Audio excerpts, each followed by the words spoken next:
The degree to which you trust is the degree to which you allow into your life. Whether that's love you want to attract, whether that's learning to trust God or the universe in general, the ability to trust in yourself, to trust in your own sense of intuition. The ability to trust is in direct correlation to what you are able to receive in your life. And in this video, I'm going to share with you a radically new perspective of trust, understanding how this might be the key to attracting more love in your life. This might be the key that has been literally blocking what you want from coming in, the block to that. I'm going to show you how to completely switch the energy so that love comes to you, so that God and the universe is able to flow through you in a very powerful way. Now, first off, here's the premise of this video right here. You don't have to learn to trust. In fact, you can't even learn how to trust. Trust is a natural part of who you are. Trust is who you are. Think about it like love is who you are. You say, I need to learn how to love. No, you just have to let go of the fear to loving. In the same way, there is trust, which is what you naturally are. It is the energy and the presence that flows through you. It is the calm, regulated nervous system that you naturally are. And that what you are actually learning to let go of is the fear. It's the control. It's the attachment to the familiar that will change everything. Even looking at this, I was recently I'm traveling right now in Europe. I am in Portugal right now. I'm going to put some B-roll in this video showing you some of the views in Portugal, which is amazing. And before this, I was in London and I was running a live event there. And I ran a 3-day live event. And this was the very first live event that I've done where there were over 100 people. I did 3 days of speaking, 3 days of hot seat coaching, 0 planned content whatsoever. I just show up and I speak for 6 or 7 hours a day for 3 days in a row. And I look at that, and this was the very first time in this last year where there was 0 nerves whatsoever. Going into it, like leading up to it, normally there's nerves that come up. Normally, even though I'm gotten more and more familiar with it, there's always a little bit of nerves. And even right before I get called out on stage, there's this energy. This is the first one where there was none of that. Even as I come on stage and there's no planned content whatsoever, how does that happen? And I was really contemplating this. And the whole theme of this 3-day experience was on trusting God, trusting the universe, trusting the unknown. So what I'm sharing with you in this video is kind of the accumulation of all the powerful ideas that came from that I'm going to be sharing with you that have allowed many people in that live event to have breakthroughs. But the question to myself was, why is this event so different? Does it mean I don't care? Does it mean I don't take it as serious as I used to? And I thought to myself, I was like, did I learn how to trust? Is that what happened? I sat there and I was seeing affirmations and I was learning how to trust. What I believe really happened is trust is less about learning how to do it, and it's more about priming your nervous system with repetition. That's what I really did. I did live events for an entire year, multiple times with 0 content, 0 understanding of what I'm talking about. Even as I walk on stage, I don't know. And there's also, I think, a degree to surrendering to the universe or surrendering to the space, surrendering to be of service to other people that pulled it out of me. But the other part of it is I just put in repetitions. So at one point, I would go out on stage, a year ago, there'd be a lot of nerves. I would think about it for a week prior. And it would be this thing, my nervous system would feel kind of jumbled because it was the unknown. Well, what happened is I would take action, I would do it, I'd get more familiar with it, and then I would do that over and over again. And I guess you could say, if I look back, I could say, oh, look, I learned how to trust. I learned how to trust by putting in repetitions. That's really what happened is I put in repetitions, and my nervous system, every time I did it, even when I was in unknown circumstances, what happened is it'd be like you could be in the unknown and everything turns out okay. And that would happen over and over again. And then my sense of perception changed, where it wasn't this crazy thing I'm doing. So I guess here's another idea that I'm having right now while filming this video. The more repetitions you put in, the more you begin to trust that new identity. So I put in repetitions of doing live events over and over again. I got into the unknown. I would make it more about the people there and allow the energy to flow through. And then it's like it became more and more natural for my identity, which it's like I can trust the unknown because this is who I am. And even this one last live event in London, what was interesting is I would sometimes go up there and I would just soften my energy, not knowing what I'm going to say next. And I finally started to use more pauses in my speaking. I used to be so uncomfortable with pauses. Like the more I can fill the space with words, the more I look like I know what I'm talking about. You know, it's interesting. I used to have this fear. I'd go out on stage and I had this fear that would come up from childhood. Where in high school, I went in front of an English class and I had to give a presentation and I get up in front of the class and I didn't do my homework. I let my teammates down as well because I didn't prepare. And I froze on stage, not on stage, in front of the class, like 40 kids. So embarrassed. I don't even remember what happened. Kind of blacked out. But then what happened is I decided from that experience to learn forensics debate, to like commit to speaking, to overcome that fear. And I fell in love with speaking. And even though I fell in love with speaking, eventually got on YouTube, and now I run live events for a living, what's interesting is in the back of my mind at some of my prior live events, there'd be this fear. What if you get in front of people and you forget what you're speaking about? You'll look deer in headlights. And what's interesting is sometimes I would be speaking and the self-sabotaging part of my personality would come through and I'd be in flow state, and then I would start questioning being in flow state. Aaron, what if you forget what you're talking about? And I'm speaking, and then sometimes I'll start to sweat. I'm looking at the crowd, and this weird sabotage energy comes up. And I would try to avoid it. I don't want people to think I don't know what I'm talking about. And then one time I met a friend of mine who was a public speaker for a living, and he came on stage, and he was speaking at one of my live events, and he forgot what he was speaking about on stage. You want to know what he did? So what was I saying? I forgot. Doesn't matter. That was it. Must not be important to the now, was the joke. And then he went on talking about something else. The very thing that I had shame around, that I was afraid people would see, was the very thing he just embraced and so nonchalantly just let go by. Made me realize, like, whoa, what am I protecting people? What is the fear?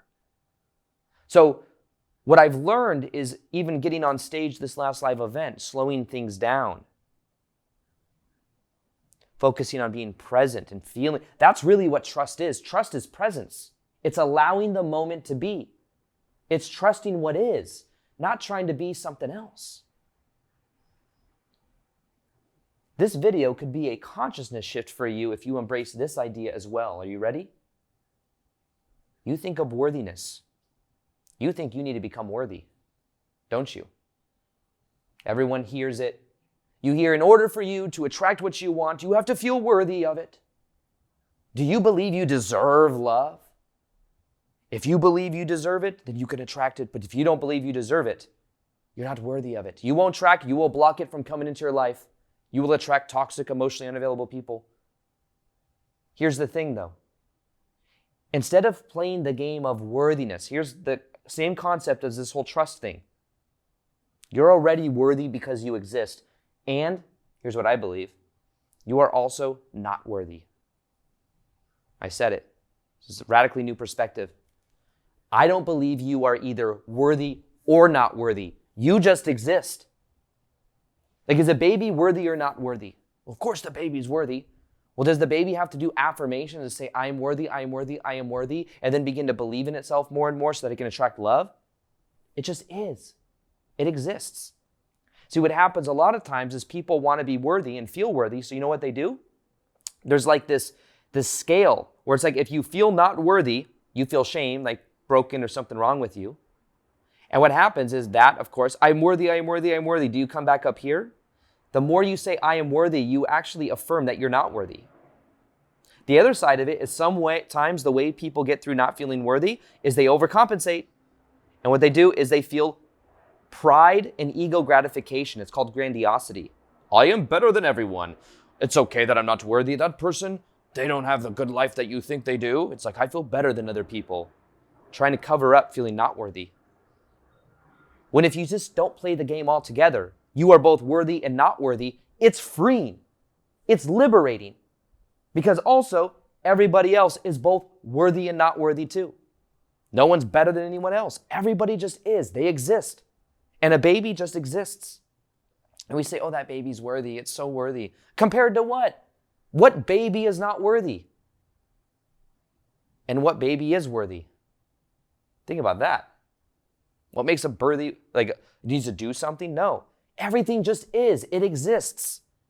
And when we're talking right now about trusting God, trusting the universe, everything just is. It exists. Now, fear and control is the pattern we may have learned in childhood, where we said, in the moment, something happened in childhood, and we said, oh, I don't feel safe. Now I must be over here, in this way. So, for example, if love was not unconditional as a kid, the conditions to love may have been getting validation and approval. So validation and approval then caused these survival mechanisms to come at play, such as people-pleasing, such as fixing, such as being perfect and coming off the right way. These are all mechanisms. They're not who you really are. But if you play that game, you will create all this resistance. And then you will say, I need to learn to trust. And then the people pleaser breakthrough might be to actually express how you really feel. How do I trust I can share myself with other people and not be rejected? Well, once again, no resistance to what is just trusting the moment to be. If you do express how you are and someone rejects you, if you're not avoiding being rejected, then it's okay if you do get rejected. There's no resistance to it. Do you see the energy difference? It's almost like you're good either way. You're not playing the game. And even if somebody doesn't resonate with you, do you have to interpret it as rejection? Somebody has not liked me. I am not worthy. I am not good enough. There's a whole story there. It's funny, at the live event, I shared a story of these people that I used to see at my old job when I sold women's shoes. I would go on my lunch break sometimes in these malls, and what I would do is I would see these people that were working and standing in front of these cosmetic shops. One of the things they would do is they were these people that had this energy where they just weren't afraid of rejection. I actually used to really admire that. Be like, these people are able to get rejected literally hundreds of times a day, because what they would do is they would sit there, and what they would do is they would pass out this cosmetics. And what they would do is there were samples. And then they would get these people to come into the store. They would sell them a whole bunch of stuff. And even though, selling got an interesting rap sometimes, they would get rejected 9 out of 10 times or more. But eventually they'd get someone in. And what I found out is these people actually made good money doing what they did. So it's to make $30,000 a month or something like that, they were willing to get rejected that many times. And they would get rejected all these times. And what I found interesting about that is, do you think every time somebody passed them and didn't take their little cosmetic sample, they're like, I'm not worthy, I'm just not enough, there's something wrong with me? No, they just don't internalize it, right? The challenge with people that are trying to put in not trusting and trying to control is that they're internalizing what's happening as if it means something about them. And that's what causes the avoidance and the control to come in. So it's like, I don't want you to see me a certain way. I want to appear a certain way, etc., etc., etc., etc. So, reps. I even think in my relationship, the biggest breakthroughs I've had for the relationship to even happen as well was a vulnerable conversation. vulnerability. Because it's the situation was 5 years of friendship, almost pretty much best friends. And then a conversation that happened that like kind of revealed more that was under the surface.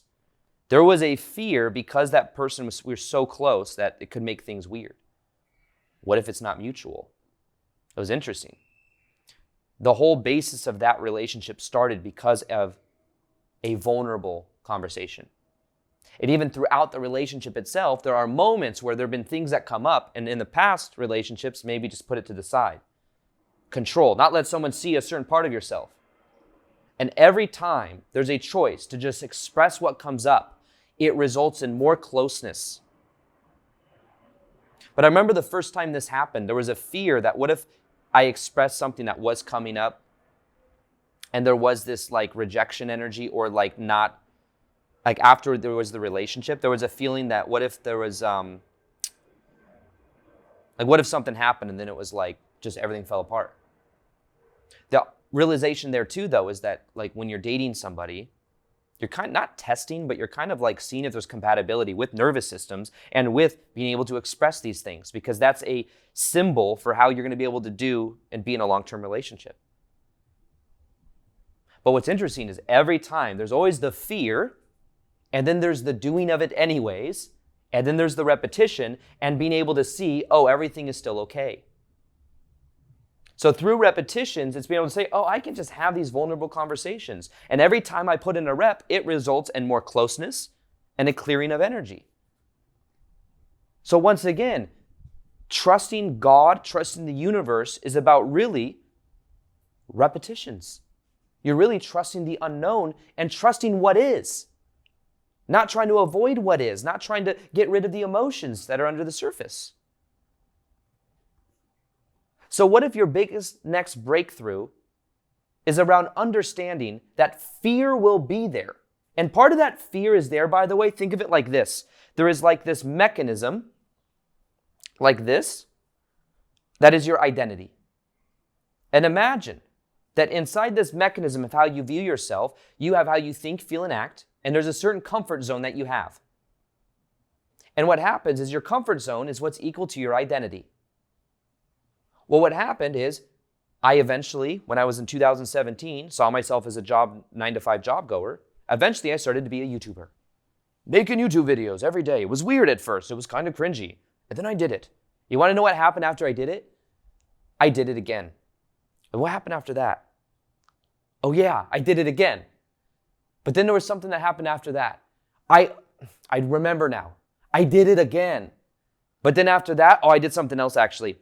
The thing I did is I did it again. I just kept doing it because that was who I choose to be. And then eventually, reality began to shift. And eventually, I was trusting my ability to create videos.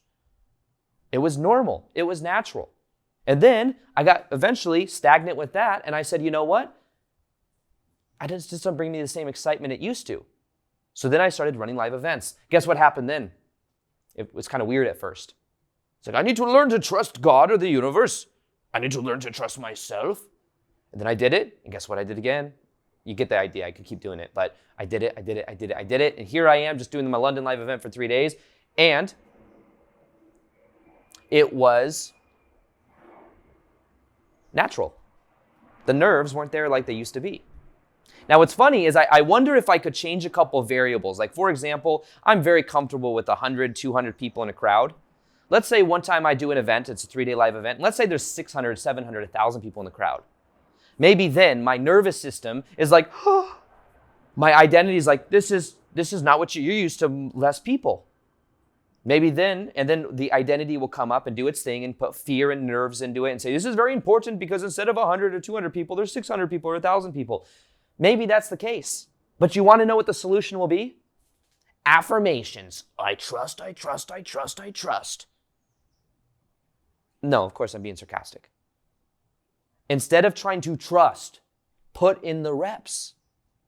Let go of the mechanism of fear that is trying to help you. It's more about letting go of the fear, feeling the fear, and taking action anyways. That's what's more important with this process. Feel the fear, do it anyways. That's the motto. Feel the fear, do it anyways. Now, trust is also about understanding your nervous system. You know, at this live event, there's some videos you'll see come out soon if they haven't come out already. This one woman had a big breakthrough where she was in that of a relationship that she knew wasn't good. She found herself always falling back and caving into this guy. It's been like a situationship for like off and on for like years. And then finally at this live event, she decided to cut off the energy. The funny thing was she cut off the energy on stage, hadn't talked to him in a while. She went on a lunch break, had this huge breakthrough. She goes on her lunch break that day, comes back. That guy's blowing up her phone when she turns her phone back on. He could energetically feel the shift. And what was interesting is the next day I brought her back up again and she shared what happened. And she shared just how he was reaching out to her and how she felt so different. And what was interesting is she didn't have to learn to trust. She was calm. He represented this spike in energy and dopamine and fighting and all this like resistance.